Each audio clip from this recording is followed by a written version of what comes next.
Aha. There we go.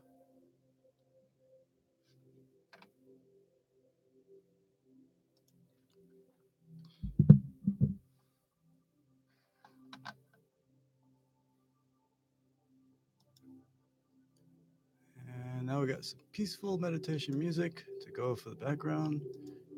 Uh,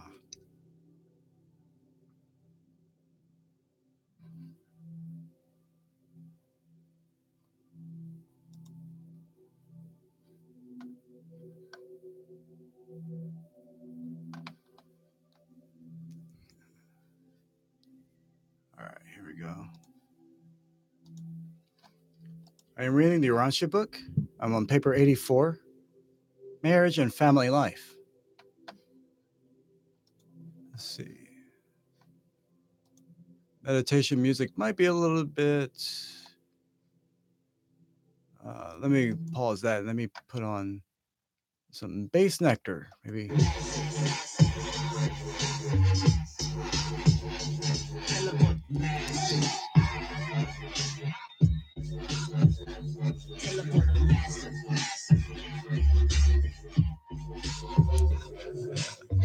So we're on paper 84, Marriage and the Family Life. Material necessity founded marriage, and sex hunger embellished it. Religion sanctioned and exalted it. The state demanded and regulated it. While in times, later days, evolving love is beginning to justify and glorify marriage as the ancestor and creator of civilization's most useful and sublime institution, the home. And home building should be the center and essence of all educational effort. Mating is purely an act of self-perpetuation associated with varying degrees of self-gratification, marriage, home building, and it's largely a matter of self-maintenance. And it implies the evolution of society. Society itself is the aggregated structure of family unions. Individuals are very temporary as planetary factors. Only families are continuing agencies in social evolution. The family is the channel through which the river of culture and knowledge flows from one generation to another. I want to go ahead and paste that there into the Facebook there, because that was a pretty interesting thing to read. The home is basically a social logic as institution. Marriage grew out of cooperation and self-maintenance and partnership and self-perpetuation. The element of self-gratification being largely incidental. Nevertheless, the home does embrace all three of the essential functions of human existence. While life propagation makes it the fundamental human institution, and sex sets it off from all other social activities.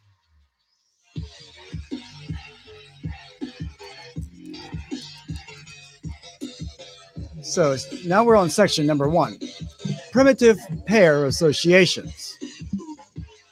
Marriage was not founded on sex relations. They were incidental there too. Marriage was not needed by primitive man, who indulged his sex appetite freely without encumbering himself with the responsibilities of wife, children, and home. Woman, because of physical and emotional attachment to her offspring, is dependent on cooperation with the male. And this urges her into the sheltering protection of marriage.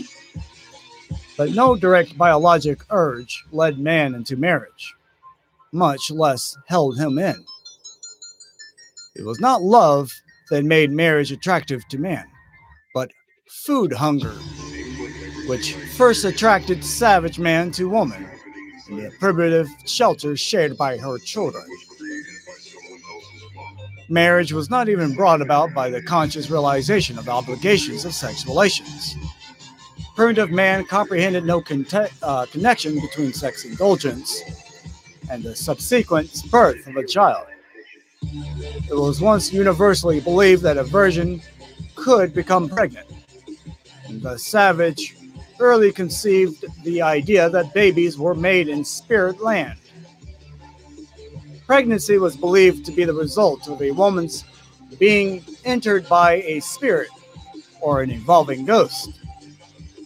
Both Diet and the Evil Eye were also believed to be capable of causing pregnancy in a virgin or unmarried woman, while later beliefs connected the beginnings of life with the breath and with sunlight.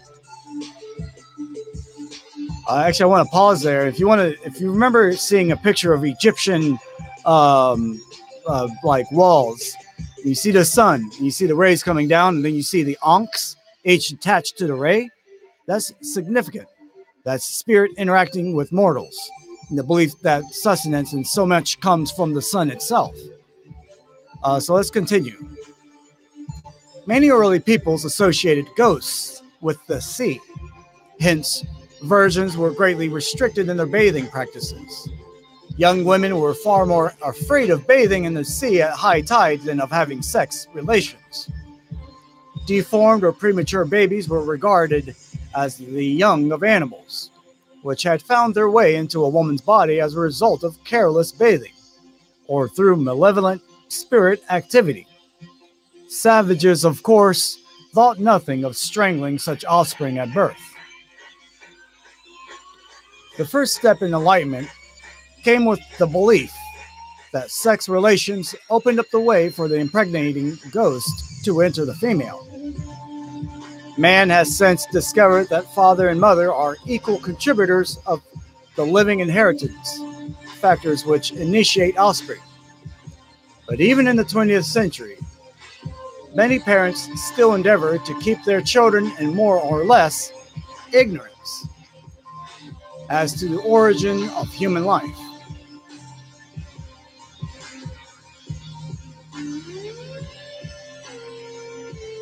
A family of some simple sort was ensured by the fact that the reproductive function entails the mother-child relationship. Mother love is instinctive. It did not originate in the Moors as did marriage. All mammalian mother love is the inherent endowment of the adjutant mind spirits of the local universe and is in strength and devotion, always directly proportional to the length of the helpless infancy of the species. The mother and child relation is natural, strong, and instinctive, and one which therefore constrained primitive women to submit to many strange conditions and to endure untold hardships. This compelling mother love is the handicapping emotion, which has always placed woman at such a tremendous disadvantage in all her struggles with man. Even at that, maternal instinct in the human species is not overpowering. It may be thwarted by ambition, selfishness, and religious conviction. While the mother-child association is neither marriage nor home, it was the nucleus from which both sprang. The great advance in evolution of mating came when these temporary partnerships lasted long enough to rear the resultant offspring. For that was homemaking. Regardless of the antagonisms of these early pairs, notwithstanding the looseness of the association, the chances for survival were greatly improved by these male-female partnerships. A male and a woman cooperating, even aside from family and offspring, are vastly superior in most ways to either two men or two women. This pairing of the sexes enhanced survival and was the very beginning of human society. The sex division of labor also made for comfort and increased happiness. The next section is the early mother family. But I want to pause, just say that, hey, the next book I would like to read actually would be one of the Harry Potter books. I think I have one at home. I will look for it because I love talking about magic with my friends, and it will help us to disillusion what we are stuck in reality here. We'll be able to cooperate a little bit better, I believe. Let's see. Section 2 is the early mother family. The woman's periodic hemorrhage and her further loss of blood at childbirth early suggested blood as the creator of the child, even as the seed of the soul, and gave origin to the blood-bond concept of human relationships. In early times, all descent was reckoned and on the female line, that being the only part of inheritance which was at all certain. Ooh, another book that I think would be good is The Clan of the Cave Bear. I read that book back when I was like 14, and it blew my mind for what it did. I'm going to type it in.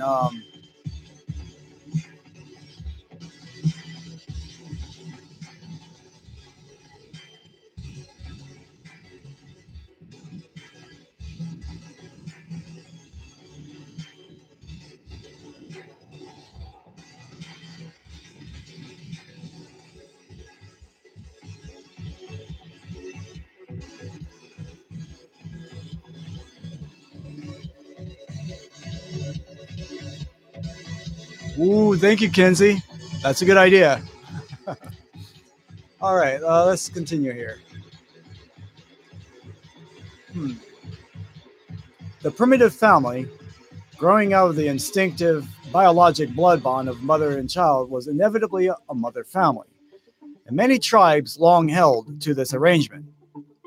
The mother family was the only possible transition from the stage of group marriage and the horde to the later and improved life of the polygamous and monogamous father families. The mother family was natural and biologic. The father family is social, economic, and political. The persistence of the mother family among the North American red men is one of the chief reasons why the otherwise progressive Iroquois never became a real state. Under the mother family Moors, the wife's mother enjoyed virtually supreme authority in the home. Even the wife's brothers and their sons were more active in family supervision than was the husband. Fathers were often renamed after their own children. What? That's kind of weird, right? The earliest races gave little credit to the father, looking upon the child as coming altogether from the mother. They believed that children resembled the father as a result of association, or that they were marked in this manner because the mother desired them to look like the father. Later on, when the switch came from the mother family to the father family, the father took all credit for the child, and many of the taboos on a pregnant woman were subsequently extended to include her husband. The prospective father ceased work as the time of delivery approached, and at childbirth, he went to bed along with the wife, remaining at rest from 3 to 8 days. The wife might arise the next day and engage in hard labor, but the husband remained in bed to receive congratulations. This was all a part of the early Moors, designed to establish the father's right to the child.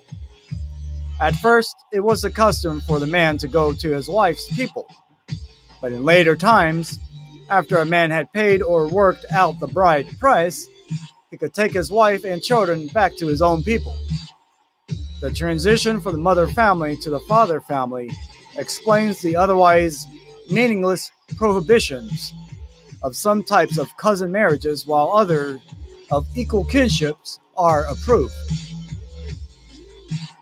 With the passing of the hunter Moors, when herding gave man control of the chief food supply, the mother family came to a speedy end. It failed simply because it could not successfully compete with the newer father family.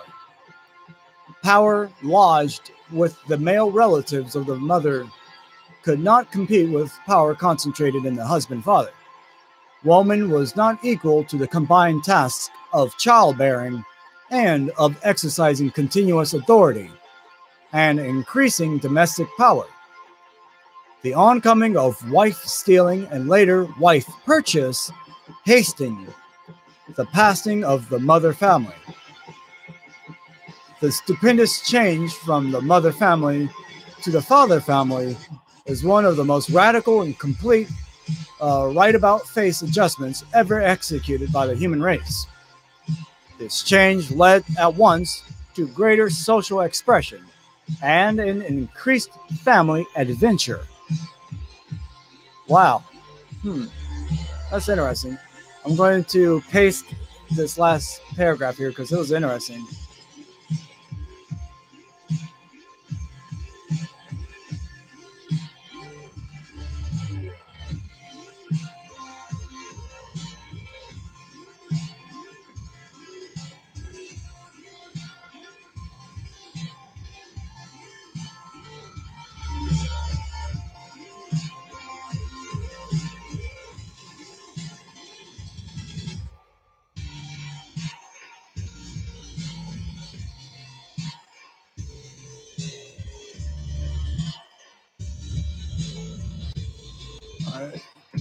The next section here is called The Family Under Father Dominance. This is section number 3. I'm reading from the Urantia book, a book that my father gave me back when I was about 24, going off to college in California. Let's see here. It may be that the instinct of motherhood led woman into marriage, but it was man's superior strength, together with the influence of the Moors, that virtually compelled her to remain in wedlock.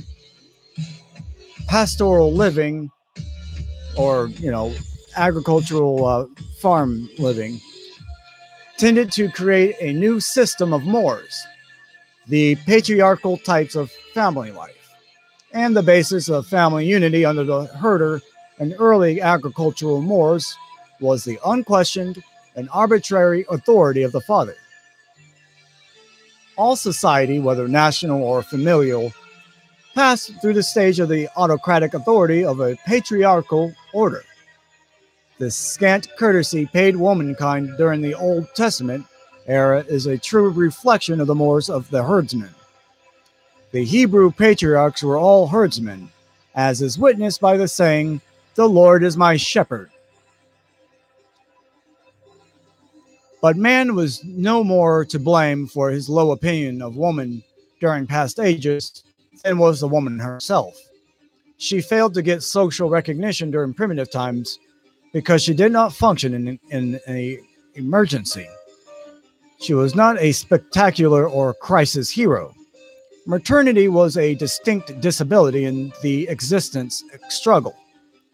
Mother love handicapped women in the tribal defense.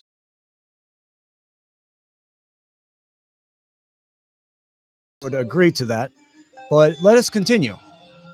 Primitive women also unintentionally created their dependence on the male by their admiration and applause for his pugnacity and virility. This exaltation of the warrior elevated the male ego while it equally depressed that of the female and made her more dependent. A military uniform still mightily stirs in the feminine emotions. Here, I'll pause here and would say I would love to have some of my female friends to read some of these books as well with me. I'll look to see when I could invite some of my friends to join me on the microphone, because this book is very hefty, and I know some people have some instantaneous reactionary replies to some of these words and paragraphs. But let me continue here. Among the more advanced races, women are not so large or strong as men. Woman, being the weaker and therefore became the more tactful, she early learned to trade upon her sex charms. She became more alert and conservative than man, though slightly less profound. Man was woman's superior on the battlefield and in the hunt. But at home, woman has usually outgeneraled even the most primitive of men. The herdsman looked at his flocks for sustenance. But throughout these pastoral ages, woman must still provide the vegetable food, and primitive man shunned the soil. It was altogether too peaceful, too unadventuresome. There was also an old superstition that women could raise better plants. They were the mothers. In many backward tribes today, the men cooked the meat and the women the vegetables. And when the primitive tribes of Australia are on the march, the women never attack game, while a man will not stoop to dig a root. Woman has always had to work, at least right up to modern times. The female has been a real producer. Man has usually chosen the easier path. And this inequality has existed throughout the entire history of the human race. Woman has always been the burden bearer. Oh, this music's too good. I love Bass Nectar.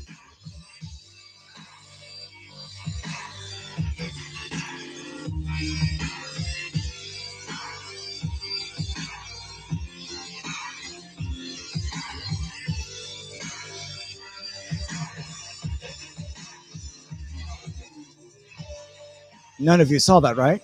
Good. 'Cause I love to dance, but I sometimes just look like I'm just stuck there, paralyzed, not able to talk. But yeah, I love to dance. Someday I'm going to get up in a club. You're going to see me get rowdy and wearing red pants.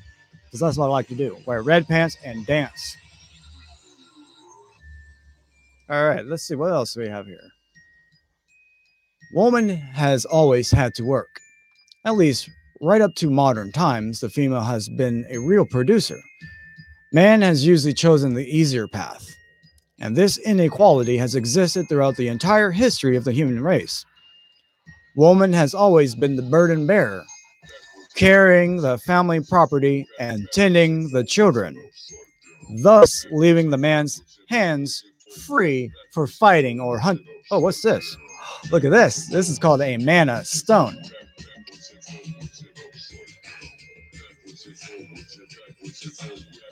Woman's first liberation came when man concentrated to till the soil, consented to do what had theretofore been regarded as woman's work. It was a great step forward when male captives were no longer killed but were enslaved as the agriculturist. This brought about the liberation of woman so that she could devote more time to homemaking and child culture.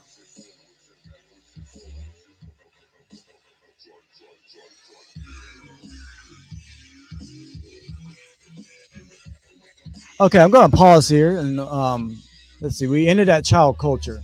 I'm going to paste this paragraph here and then go for some water. Then I'll be right back.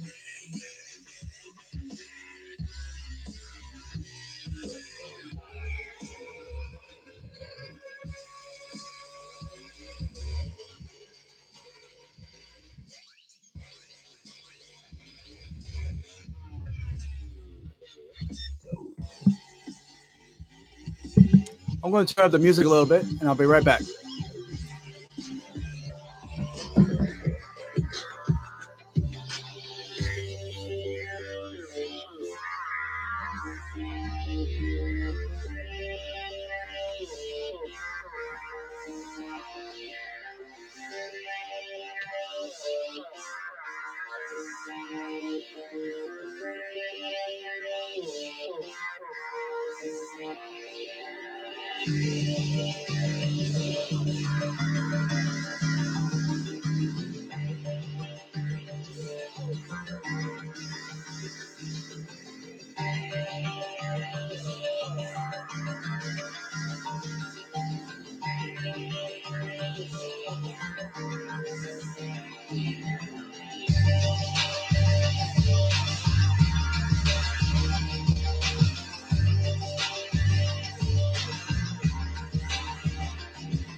I really like it.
let's see. I'll reread the last paragraph here, and then I'll continue. Women's first liberation came when man consented to till the soil, consented to do what had theretofore been regarded as women's work. It was a great step forward when male captives were no longer killed, but were enslaved as agriculturists. This brought about the liberation of woman, so that she could devote more time to homemaking and child culture. The provision of milk for the young led to earlier weaning of babies, hence to the bearing of more children by the mothers, thus relieved of their sometimes temporary barrenness. While the use of cow's milk and goat's milk greatly reduced infant mortality. And before the herding stage of society, mothers used to nurse their babies until they were 4 and 5 years old. Decreasing primitive warfare greatly lessened the disparity between the divisions of labor based on sex. But women still had to do the real work while men did picket duty. No camp or village could be left unguarded, day or night. But even this task was alleviated by the domestication of the dog. In general, the coming of agriculture has enhanced woman's prestige and social standing. At least, this was true up until the time that man himself turned agriculturalist. And as soon as man addressed himself to the tilling of the soil, there immediately ensued great improvements in methods of agriculture, extending on down through successive generations. In hunting and war, man had learned the value of organization, and he introduced these techniques into industry, and later, when taking over much of women's work, greatly improved on her loose methods of labor. Ooh, that's going to give some nice arguments there, I bet. But let me say, we're finished there with chapter 3, or section number 3. We're on section number 4.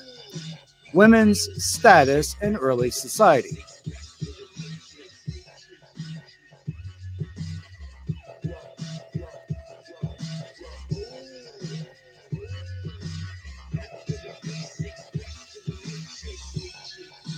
Yeah, welcome to the Matrix, right? As Bassnecker is putting into the music. All right, before we begin women's status into early society,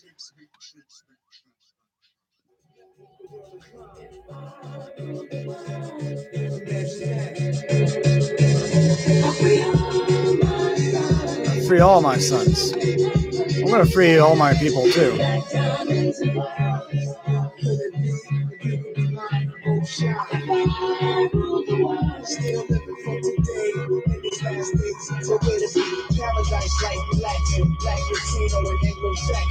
Generally speaking, during any age, woman's status is a fair criterion.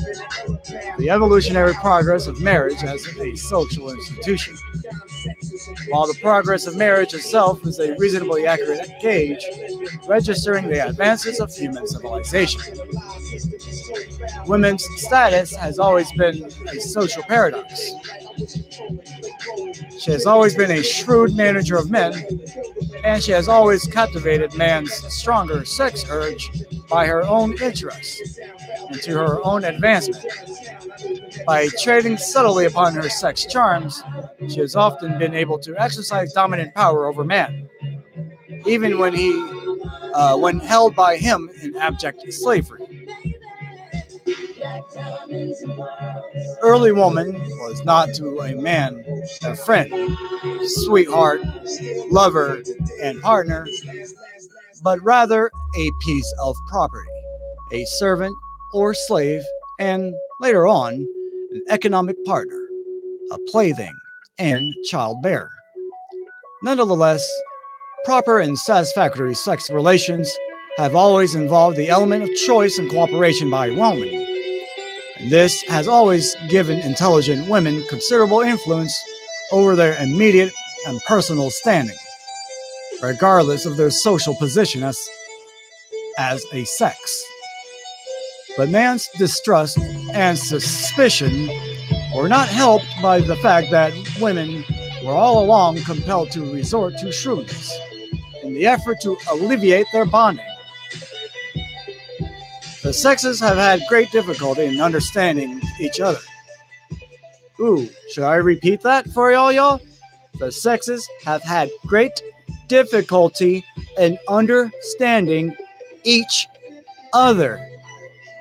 Now look at this. I've also had a lot of difficulty trying to speak English to my brethren, to people who look black like me. But I don't know what's happened to some of us, but they don't understand when simple English is used at their faces. So at times I just shut up and I don't talk to people because I can't figure it out anymore how to speak. It's weird, right? But let's go ahead and continue. Because man, he found it hard to understand woman, regarding her with a strange mixture of ignorant mistrust and fearful fascination, if not with suspicion and contempt. Many tribal and racial traditions relegate trouble to Eve, Pandora, or some other representative of womankind. These narratives were always distorted so as to make it appear that the woman brought evil upon man. And all this indicates the one-time universal distrust of woman. Among the reasons cited in support of a celibate priesthood, the chief was the baseness of woman. The fact that most supposed witches were women did not improve the olden reputation of the sex. Men have long regarded women as peculiar, even abnormal. They have even believed that women did not have souls. Therefore were they denied names. During early times, there existed great fear of the first sex relation with a woman. Hence, it became the custom for a priest to have initial intercourse with a virgin. Even a woman's shadow was thought to be dangerous. Childbearing was once generally looked upon as rendering a woman dangerous and unclean. And many tribal Moors decreed that a mother must undergo extensive purification ceremonies subsequent to the birth of a child.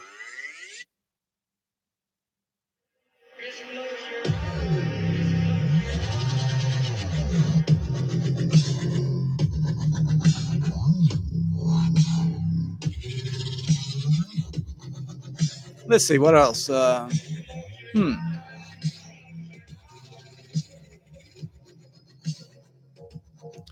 Childbearing was once generally looked upon as rendering a woman dangerous and unclean. Many tribal Moors decreed that a mother must undergo extensive purification ceremonies subsequent to the birth of a child. Except among those groups where the husband participated in the lying-in, the expectant mother was shunned, left alone. The ancients even avoided having a child born in the house. Finally, the old women were permitted to attend the mother during labor. And this practice gave origin to the profession of midwifery. During labor, scores of foolish things were said and done in an effort to facilitate delivery. It was the custom to sprinkle the newborn with holy water to prevent ghost interference. Go there, lots of holy water for us. So now there's no ghost interference. I don't even know what that is. Do you guys know what that means by preventing ghost interference? To make you aware, ghost interference happens when people are trying to read books out loud. And you start noticing that some people start tripping over their words. They start to stutter. Hello.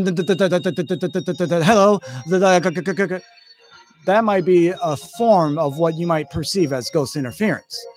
But there's a lot of other things to be looked at for what this means. When you don't want ceremonies and other things to be interfered with by malingering, weird, strange, abnormal spirits, ghosts, and other things, you do ceremonies. You might do a smudging ceremony, for instance. with some sage or some cedar.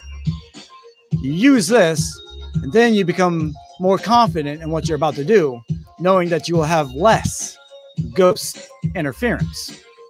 Now let me go ahead and continue. There you go. Among the unmixed tribes, childbirth was comparatively easy, occupying only 2 or 3 hours. It is seldom so easy among the mixed races. If a woman died in childbirth, especially during the delivery of twins, she was believed to have been guilty of spirit adultery. Later on, the higher tribes looked upon death in childbirth as the will of heaven. Such mothers were regarded as having perished in a noble cause. The so-called modesty of women, respecting their clothing and the exposure of the person, grew out of the deadly fear of being observed at the times of a menstrual period. To be thus detected was a grievous sin, a violation of a taboo. Under the Moors of olden times, every woman, from adolescence to the end of the childbearing period, was subjected to complete family and social quarantine, 1 full week each month. Everything that she might touch, to sit upon, or lie upon was defiled. It was for long the custom to brutally beat a girl after each monthly period, in an effort to drive the evil spirit out of her body. Oh my gosh. How terrible. Hence, the savage times. These are savage times. Way long ago. We don't do this anymore. Thank God. She was usually treated more considerably, being more accorded more rights and privileges. In view of all this, it was not strange that women were looked down upon.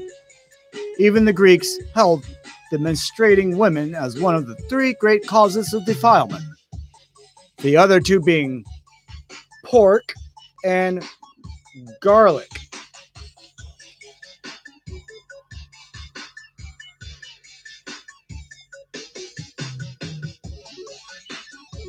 Y'all want me to turn up this music? Look, check this out.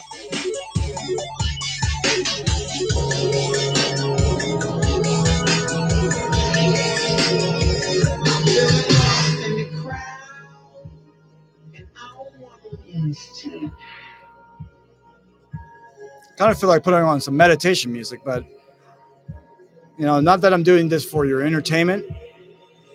I'm doing this to expose and give knowledge to those who have been ignorant. My brothers and I, we have been ignorant. We have been lost in this world where some seem to make it easy to earn dollar bills, while some of us can't seem to even earn $10 in a whole month. So I read this to give you perspective. I know that some of you thought that I'm a know-it-all, and therefore some would shut out my voice. But here I am roaring to let this world know that I too do speak. And at times I like to shut up so that I can give my throat box some rest. So let's continue here, kids. However foolish these olden notions were, they did some good since they gave overworked females, at least when young, 1 week each month for welcome rest and profitable meditation. Ooh, there you go. That's a $5 word for you kids there. Meditation. Meditation. 4 syllables. Meditating is very helpful to our brains, but we sometimes don't give each other even that time to meditate, or to give, meditation times to think up an appropriate response in the midst of conversation. Now let's go ahead and continue. Thus, could they sharpen their wits for dealing with their male associates the rest of the time? This quarantine of women also protected men from over-sex indulgence, thereby indirectly contributing to the restriction of population and to the enhancement of self-control. A great advance was made when a man was denied the right to kill his wife at will. Yeah. Likewise, it was a forward step when a woman could own the wedding gifts. Later, she gained the legal right to own, control, and to even dispose of property. But she was long deprived of the right to hold office in either church or state. Woman has always been treated more or less as property, right up to and in the 20th century after Christ. She has not yet gained worldwide freedom from seclusion under man's control, even among advanced peoples. Man's attempt to protect woman has always been a tacit assertion of superiority. All right. Well, I'm glad that I've had Bass Nectar as background music, but I feel like I've been having to scream over his music. So let me go ahead and the King of Penguins. Let me go ahead and put some relaxing meditation music here for us. And I'll continue finishing paper 84 about marriage and the family.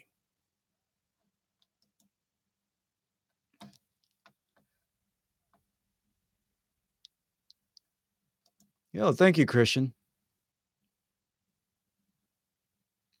My longtime child friend, Christian Storer here, he types about the problems with the difficulty language when I was talking about that earlier. He thinks, Yoshi, that it is always an approximation. Even if two people speak the same language, for example, English, both sides understand those words differently. And if two people are in a different stage of enlightenment, then they will understand particular words like, for example, God, in a very different way. Ooh, thank you, brother. That is true. Which results in something like, I can hear the words that you are saying, but I don't understand what you mean. Echo, echo, echo. And that is beautiful logic. Yeah. Bless you and thank you, Christian Store.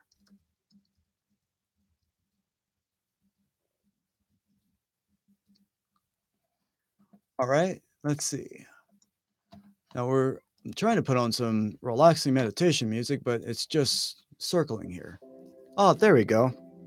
Now let me increase the volume.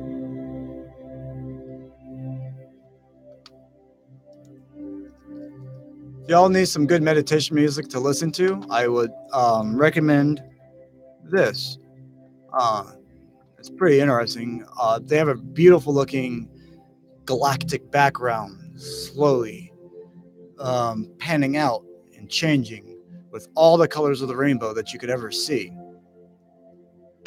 Quite beautiful.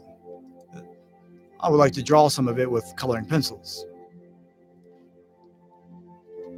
All right, now to continue here. But primitive women did not pity themselves as their more recently liberated sisters are wont to do. They were, after all, fairly happy and contented, and they did not dare to envision a better or different mode of existence. All right, I'm now on section 5. Woman under the developing Moors.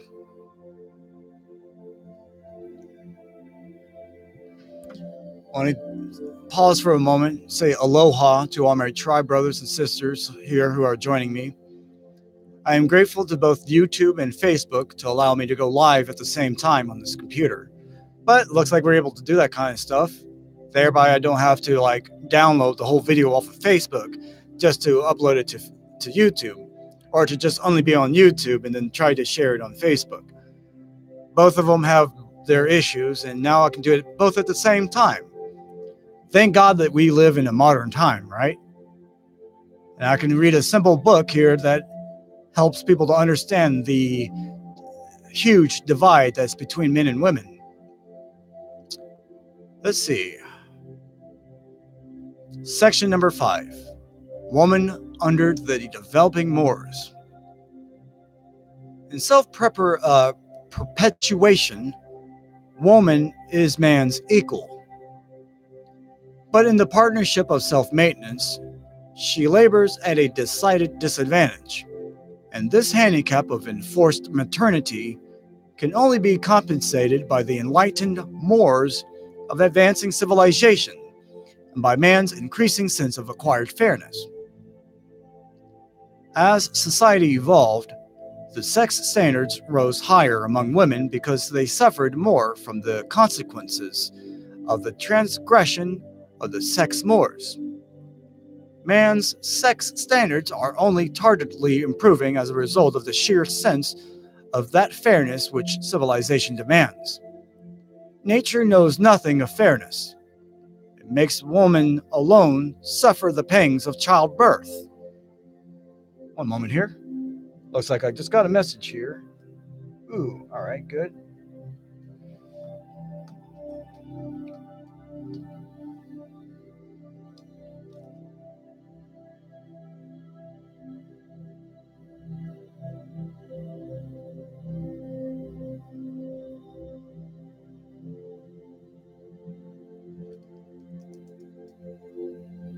Oh, yeah.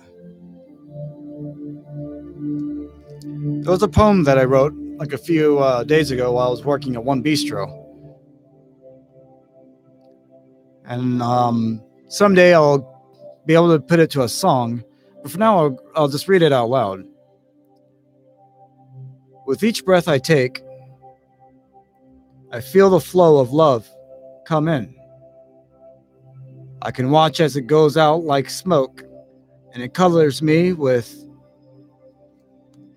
your emotion, like a canvas with no frame. Flying with feathered friends, past the moon we glide, soaring through the multicolored clouds.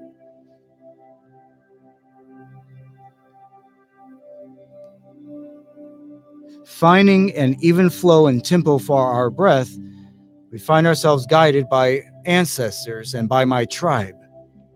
We share our stories, delighting in remembering adventures and learning new destinations to guide our beating hearts. Sometimes I feel as if I don't exist, or the people can see right through me. And my family whispers that the truth is beyond their knowing, and of course beyond my own. For I have been gone for so long that the people of my kingdom no longer recognizes their crowned prince. Should I type that in there? I could type the poem for you guys, but I wouldn't have time to also continue reading the book. But I would like to type it in here.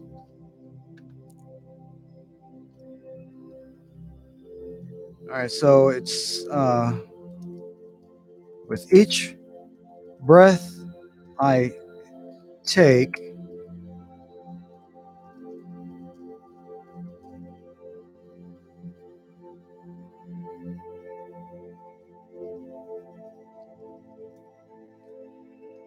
feel the flow of love come in.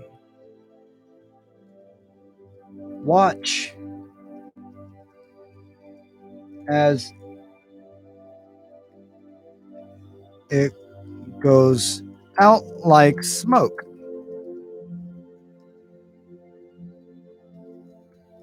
Color me with your emotion.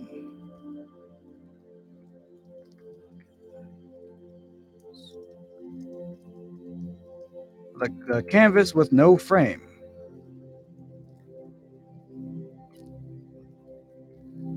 Flying with feathered friends, past the moon we glide.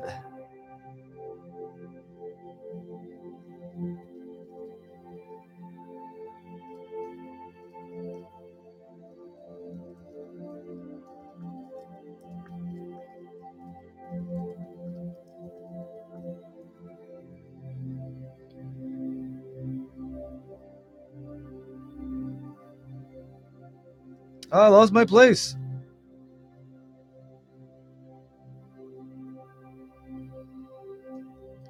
Finding an even flow and tempo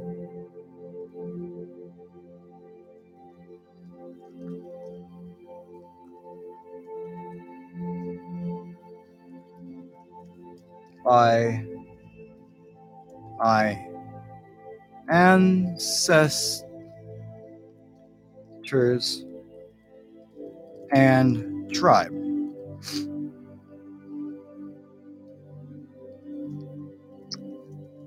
Share our stories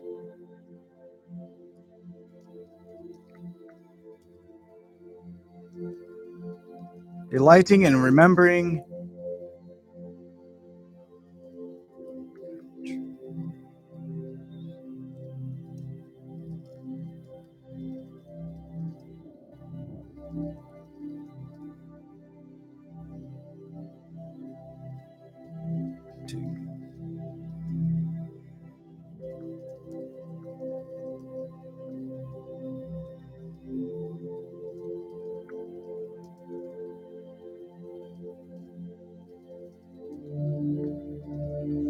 typing it out for you.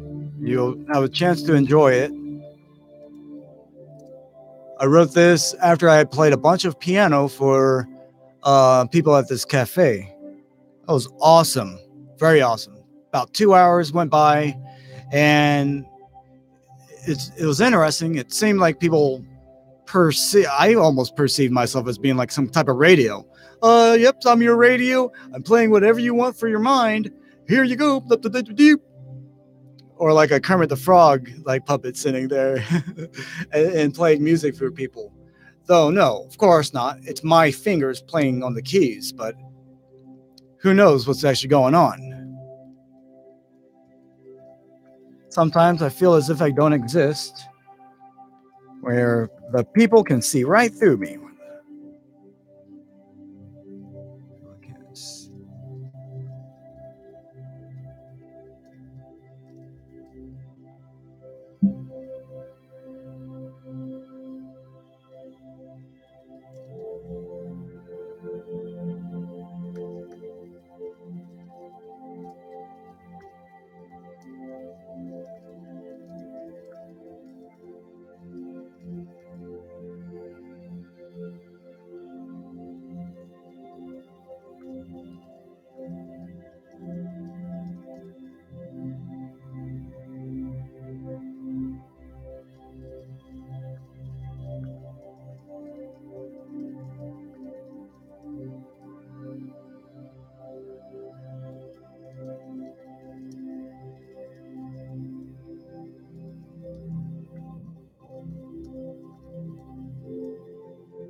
There we go. And let me go ahead and correct this here. And with each breath I take in, feel the flow of love come in. Watch as it goes out like smoke. It colors me with your emotion. Like a canvas with no frame. Flying with feathered friends, past the moon we glide. Soaring through multicolored cloud.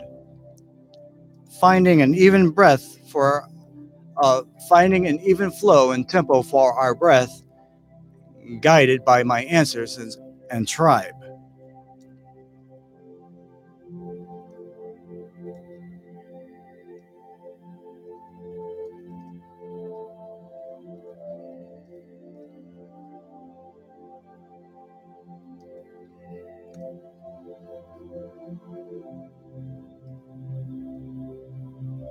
Let's see. Then we share our stories, delighting in remembering adventures and learning new destinations, to guide our beating hearts. Sometimes I feel as if I don't exist, or the people can see right through me. But then I hear my family whispering that the truth is beyond their knowing, and of course, beyond my own. For I have been gone for so long that the people of my kingdom no longer recognizes their crown prince. Oh, I'll take away that period. And there you go.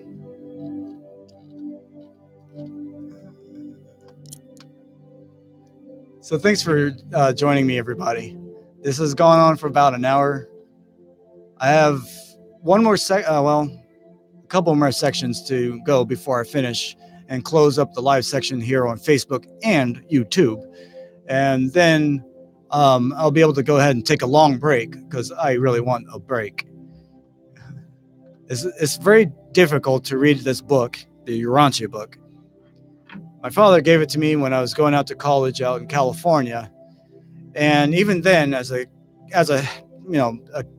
closed-minded Christian, I wasn't able to understand the words.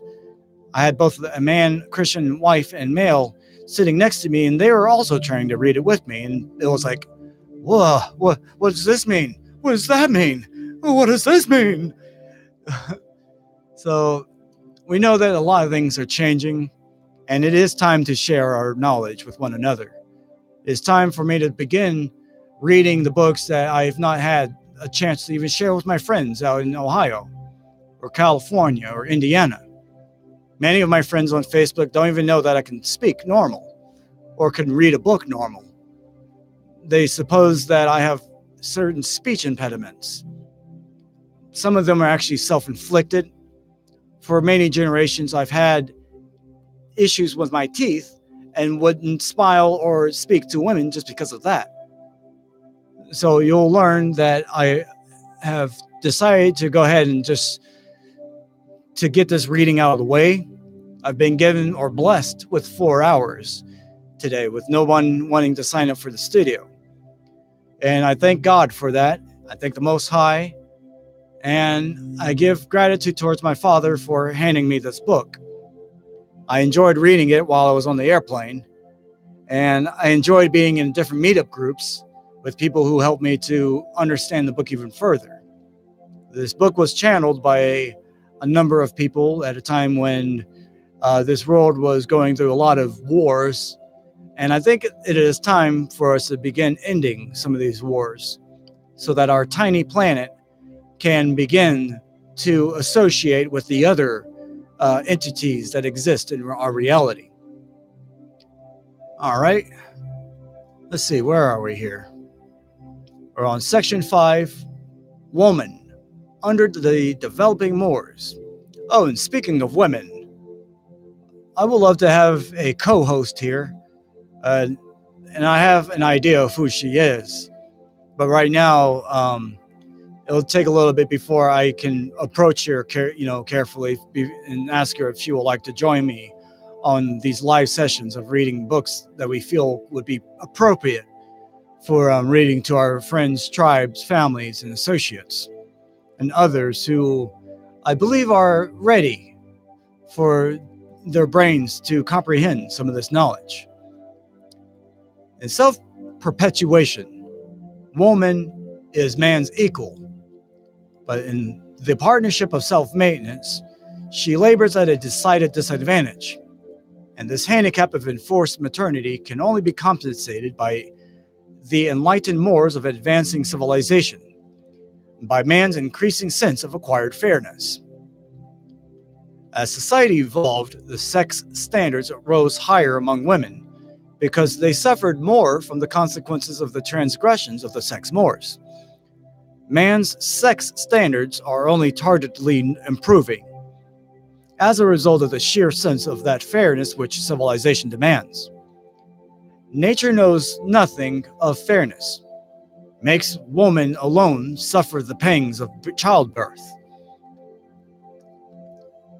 The modern idea of sex equality is beautiful and worthy of an expanding civilization, but It is not found in nature. When might is right, man lords it over woman. When more justice, peace, and fairness prevails, then she gradually emerges from slavery and obscurity. Woman's social position has generally varied and inversely with the degree of militarism in any nation or age. But man did not consciously nor intentionally seize woman's rights, and then gradually and grudgingly gave them back to her later. All this was an unconscious and unplanned episode of social evolution. When the time really came for a woman to enjoy added rights, she got them, all quite regardless of man's conscious attitudes. Slowly but surely, the Moors changed so as to provide for those social adjustments, which are a part of the persistent evolution of civilization. The advancing Moors slowly provided increasingly better treatment for females. Thus, tribes which persisted in cruelty to them did not survive. The Adamites and Nodites accorded women increased recognition. Those groups which were influenced by the migrating Andites have tended to be influenced by the Edenic teachings regarding women's place in society. The early Chinese and the Greeks treated women better than did most surrounding people, but the Hebrews were exceedingly distrustful of them. In the Occident, woman has had a difficult climb under the Pauline doctrines, which became attached to Christianity. Although Christianity did advance the Moors by imposing more stringent sex obligations upon man.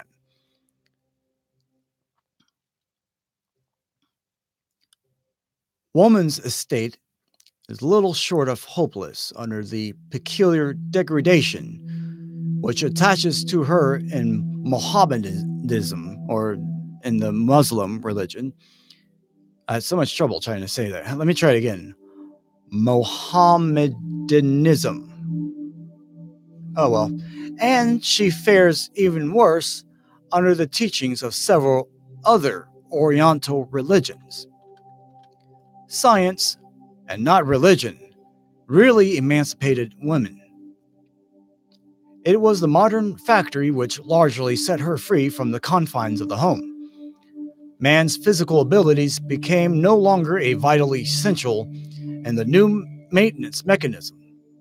And science so changed the conditions of living that manpower was no longer so superior to woman power. I think I just said powder, didn't I? Powdering my face. These changes have tended towards woman's liberation from domestic slavery and have brought about such a modification of her status that she now enjoys a degree of personal liberty and sex determination that practically equals man's. Once a woman's value consisted in her food-producing ability, but invention and wealth have enabled her to create a new world in which to function. Spheres of grace and charm. Thus has industry won its unconscious and unintended fight for woman's social and economic emancipation. And again, has evolution succeeded in doing what even revelation failed to accomplish? And in doing what even revelation failed to accomplish. Wow, that's interesting to say. Because I feel like I'm being the revelator right now. But you got to know, the Urantia book has been around for years and years and years. My dad knew about it, and it revealed so much that a lot of people persecuted the book and wanted to burn it. But now it's still here, and it's available for people to, try to grasp. I don't think I would have time in the future to begin to read the other chapters because those things are huge, but I will attempt to do so. The reaction of enlightened peoples from the inequitable mores governing woman's places in society has indeed been Pindom-like in its extremeness. Among industrialized races, she has received almost all rights and enjoys exemption from many obligations, such as military service. Every easement of the struggle for existence has rebounded to the liberation of woman.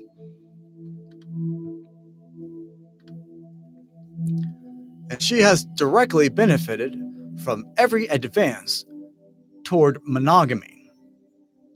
The weaker always makes disproportionate gains in every adjustment of the mores in the progressive evolution of society. In the ideals of pair marriage, woman has finally won recognition, dignity, independence, equality, and education. But will she prove worthy of all this new and unprecedented accomplishment?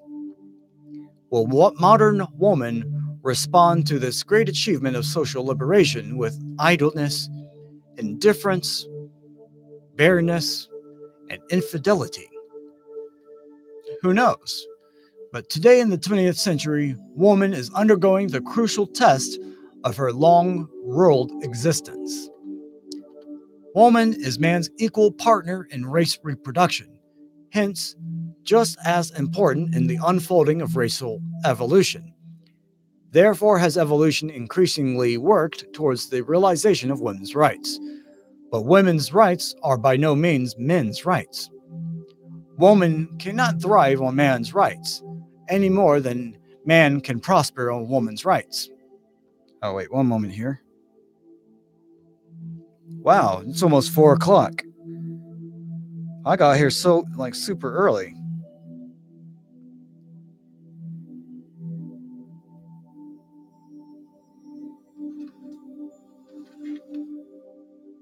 There we go.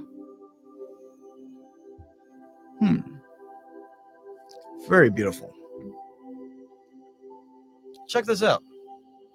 This is called a mana stone.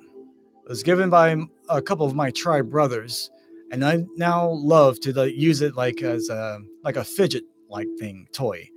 Ooh, fidget, fidget, fidget, fidget, fidget, fidget, fidget, fidget, fidget, fidget, fidget, fidget, fidget, fidget. And let's look at the symbology on here. We have the arrow, we have the running river, we have vertical lines. Now we have horizontal lines. And then, look at that. They also went so far as to show spirals going in opposite directions. And it's also on the other side of the rock as well. This is very nice to have still with me. I got it out in Indiana. Give me one moment. I want to go and put on my coat.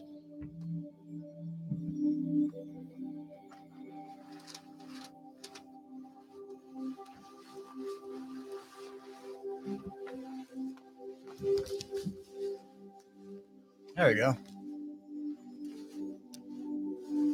I had a fun time out in the Army. They really transform the people that went. And I kind of chose it to do so on impulse, really. There we go.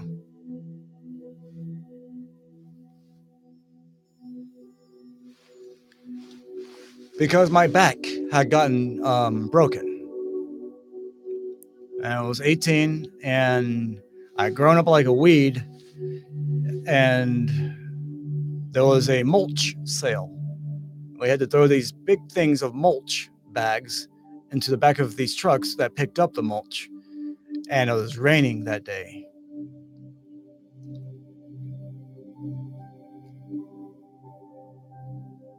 The farm boys, they had an advantage over me because they weren't just like the skinny black guy.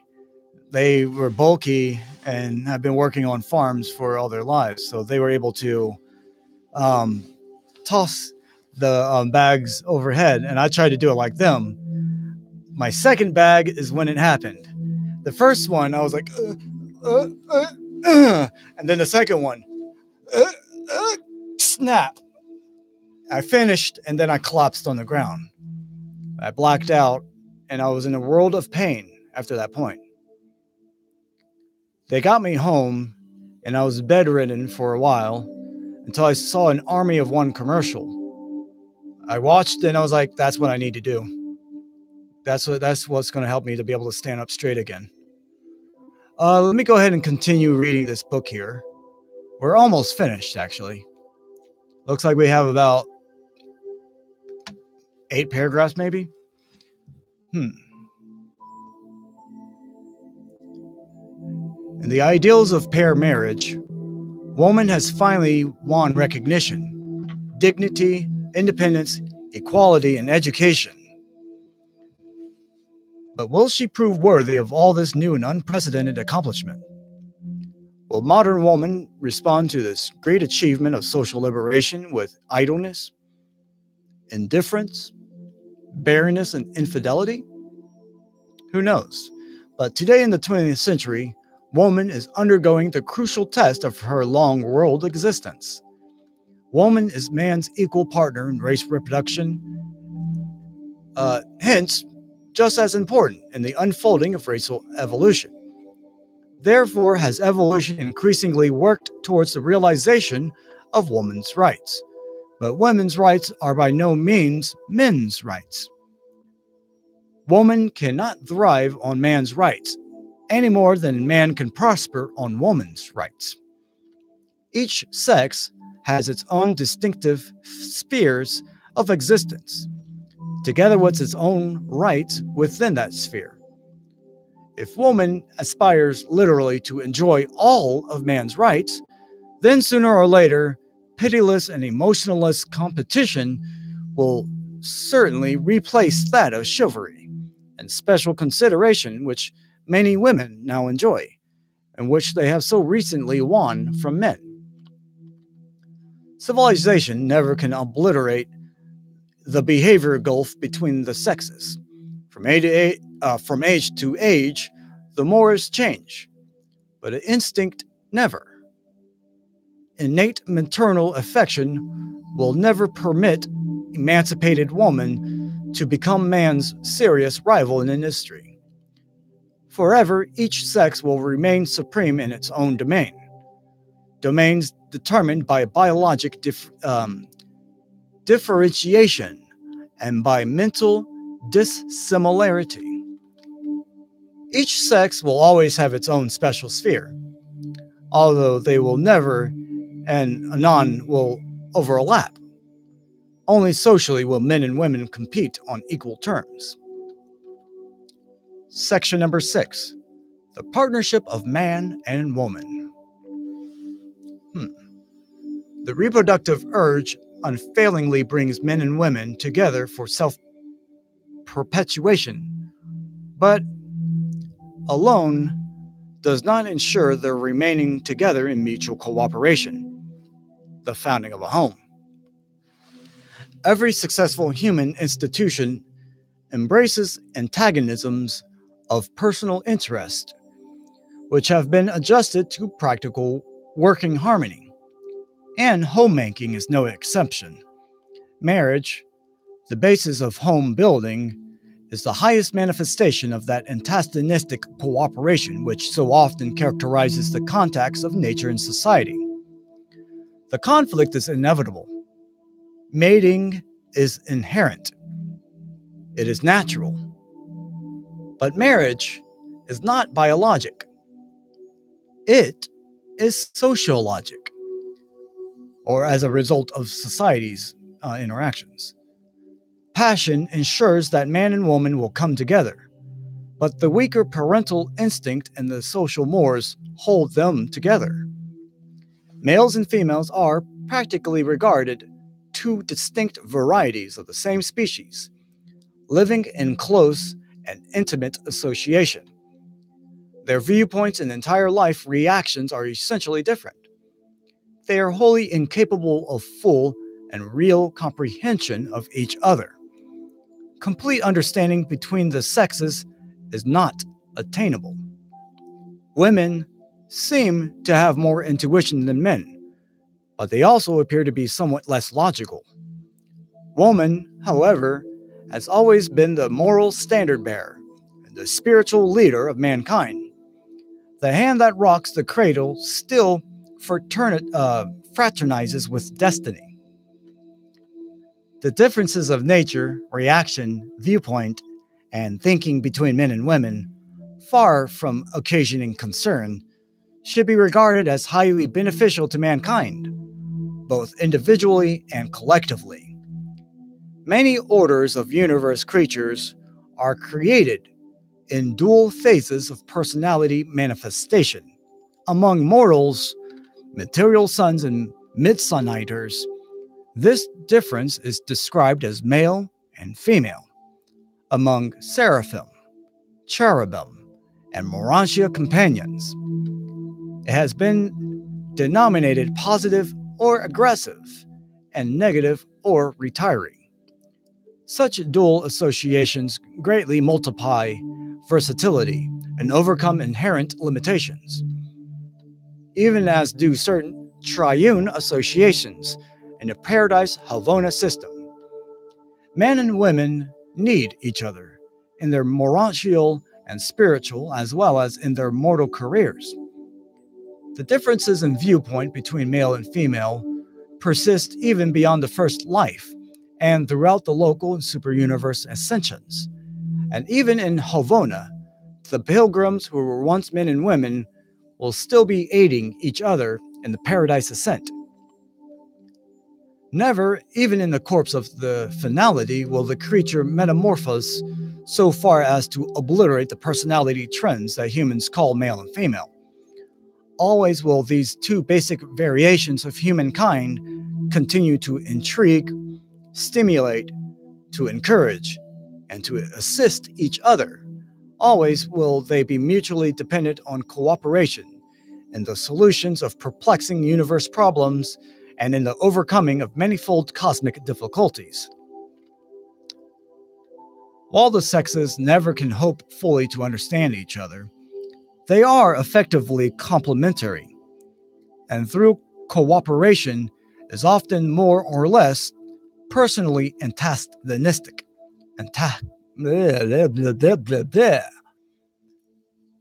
Is capable of maintaining and reproducing society. Marriage is an institution designed to compose sex differences, meanwhile, effecting the continuation of civilization and ensuring the reproduction of the race. Okay, give me one moment. I'm going to go for a nice little drink of water. I'm so glad that you're here to join me in the reading of this book. It's called the Urantia book. Aloha and uno momento.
Hi, everybody.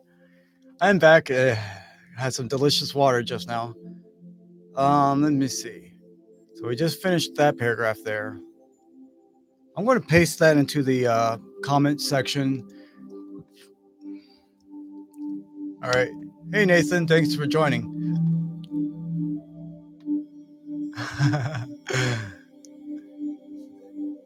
And thank you, Christian.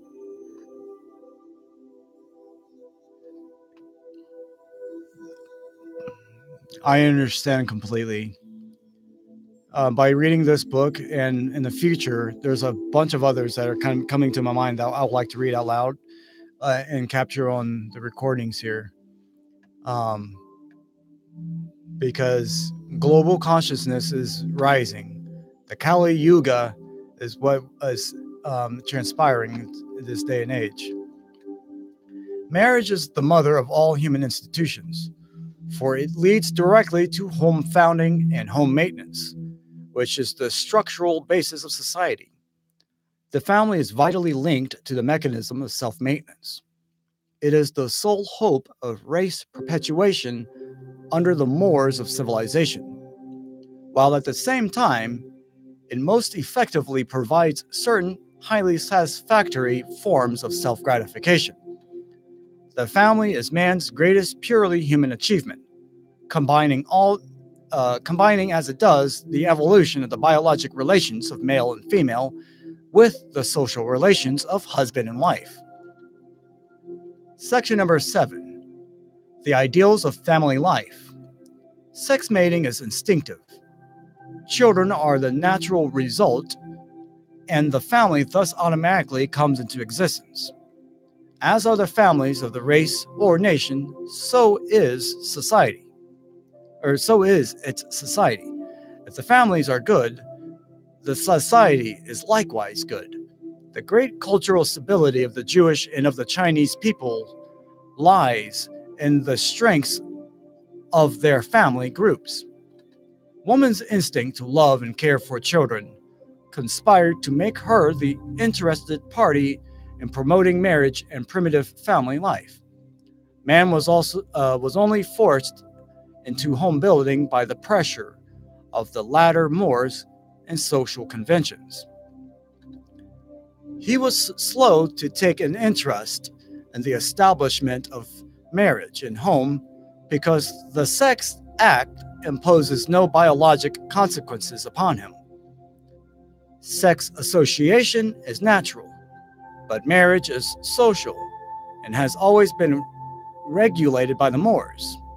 The mores, or the religious, moral, and ethical movements, together with property, pride, and chivalry, stabilize the institutions of marriage and family.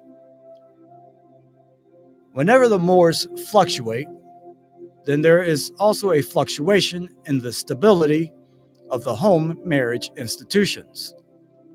Marriage is now passing out of the property stage into the personal era. Formerly, man protected woman because she was his chattel, and she obeyed for the same reason.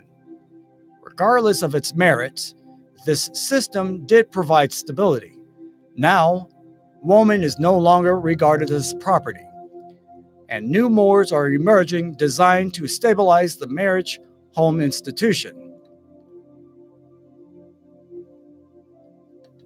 And then they list here as well that 1, the new role of religion, the teaching that parental experience is essential, that the idea of procreating cosmic citizens, the enlarged understanding of the privilege of procreation and giving sons to the father. 2. The new role of science. Procreation is becoming more and more voluntary, subject to man's control. In ancient times, this lack of understanding ensured the appearances of children in the absence of all desire therefor. 3. The new function of pleasure lures. This introduces a new factor into racial survival. Ancient man exposed undesired children to die. The moderns refuse to bear them. 4. The enhancement of parental instinct. Each generation now tends to eliminate from the reproductive stream of the race those individuals whom parental instinct is insufficiently strong to ensure the procreation of children, the prospective parents of the next generation. But the home as an institution, a partnership between one man and one woman, dates more specifically from the days of Dalmatia, about 500,000 years ago. The monogamous practices of Andon and his immediate descendants having been abandoned long before. Family life, however, was not much to boast of before the days of the Nodites and the later Anamites. Adam and Eve exerted a lasting influence on all mankind. And for the first time in the history of the world, men and women were observed to be working side by side in the garden, the Edenic ideal. The whole family as gardeners was a new idea on Urantia.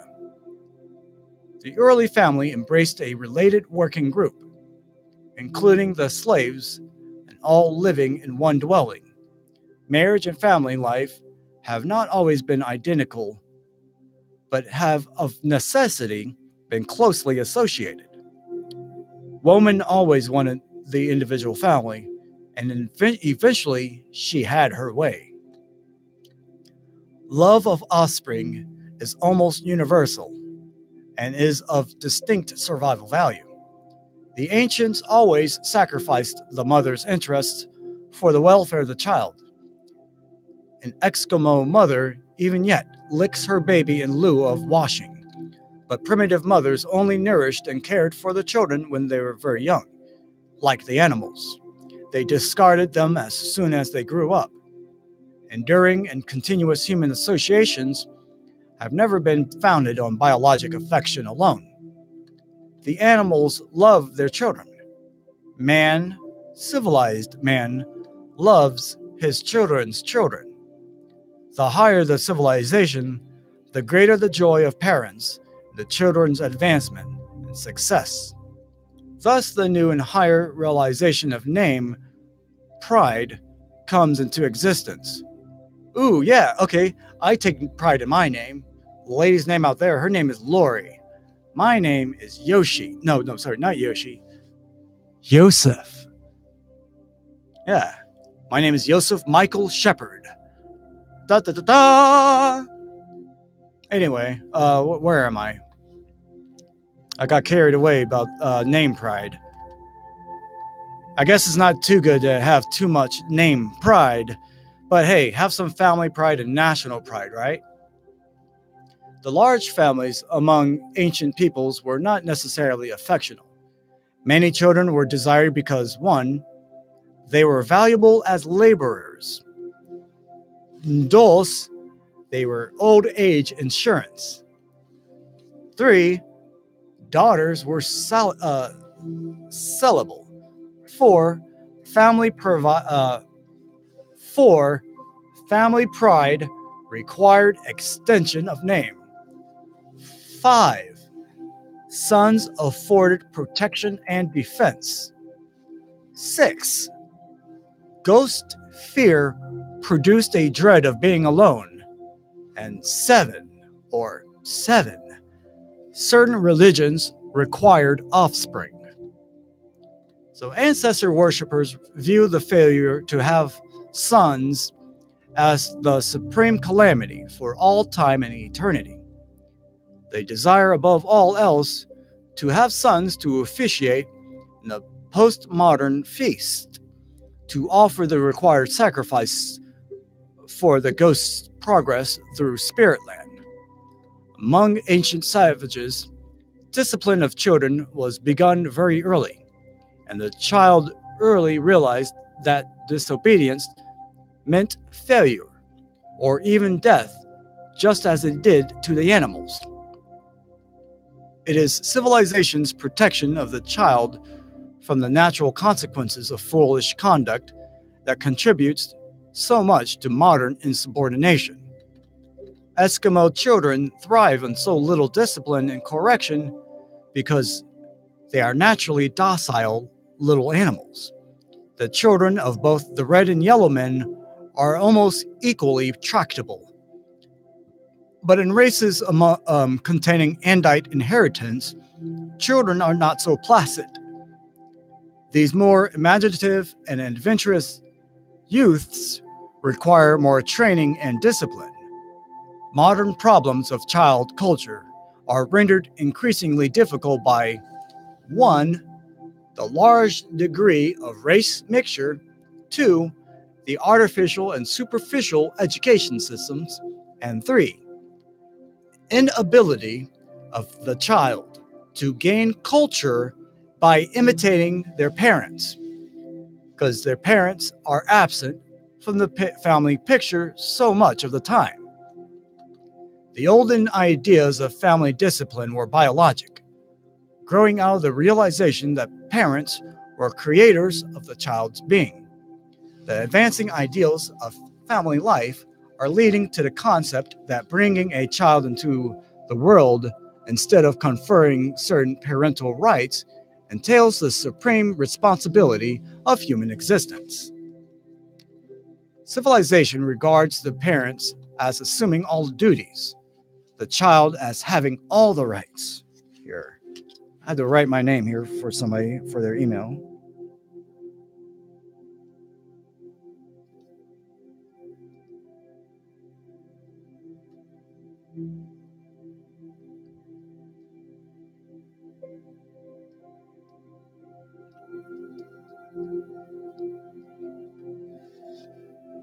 There we go. Leaving this here for somebody. And I need to take a picture of this card.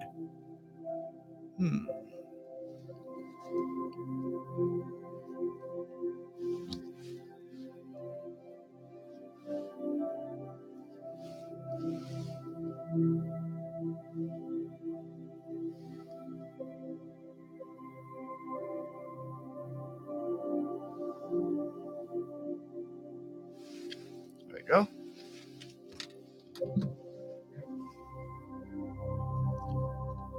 Let's see. Civilization regards the parents as assuming all duties, the child as having all the rights. Respect of the child for his parents arises not in knowledge of the obligation implied in parental procreation, but naturally grows as a result of the care, training, and affection, which are lovingly displayed in assisting the child to win the battle of life. The true parent is engaged in a continuous service ministry, which the wise child comes to recognize and appreciate. In the present industrial and urban era, the marriage institution is evolving along new economic lines. Family life has become more and more costly, while children, who used to be an asset, have become economic liabilities. But the security of civilization itself still rests on the growing willingness of one generation to invest in the welfare of the next and future generations. And any attempt to shift parental responsibility to state or church will prove suicidal to the welfare and advancement of civilization. Marriage with children and consequent family life is stimulative of the highest potentials in human nature, and simultaneously provides the ideal avenue for the expression of these quickened attributes of mortal personality. The family provides for the biologic perpetuation of the human species. The home is the natural social arena wherein the ethics of blood brotherhood may be grasped by the growing children. The family is the fundamental unit of fraternity in which parents and children learn those lessons of patience, altruism, tolerance, and forbearance, which are so essential to the realization of brotherhood among all men. Amen, right? Human society would be greatly improved if the civilized races would more generally return to the family council practices of the Andites.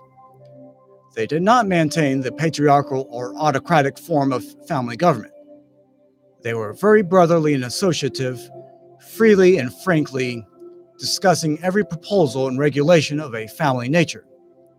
They were ideally fraternal in all their family government. In an ideal family, filial and parental affections are both augmented by fraternal devotions. Family life is a progenitor of true morality, the ancestor of the consciousness of loyalty to duty. The enforced associations of family life stabilize personality and stimulates its growth through the compulsions of necessitous adjustment to other and diverse personalities. But even more, a true family, a good family, reveals to the parental procreators the attitude of the creator to his children, while at the same time, such true parents portray to their children the first of a long series of ascending disclosures of the love of the paradise parent of all universe children. All right, I am finished with reading personally, and I'm going to here. This is the next section on this page here. I would like you to finish it yourself, and I'm going to head out and have a nice day with the rest of my family.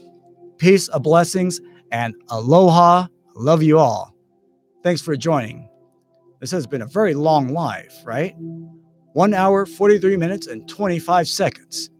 This is Joseph Michael Shepard signing the fuck out.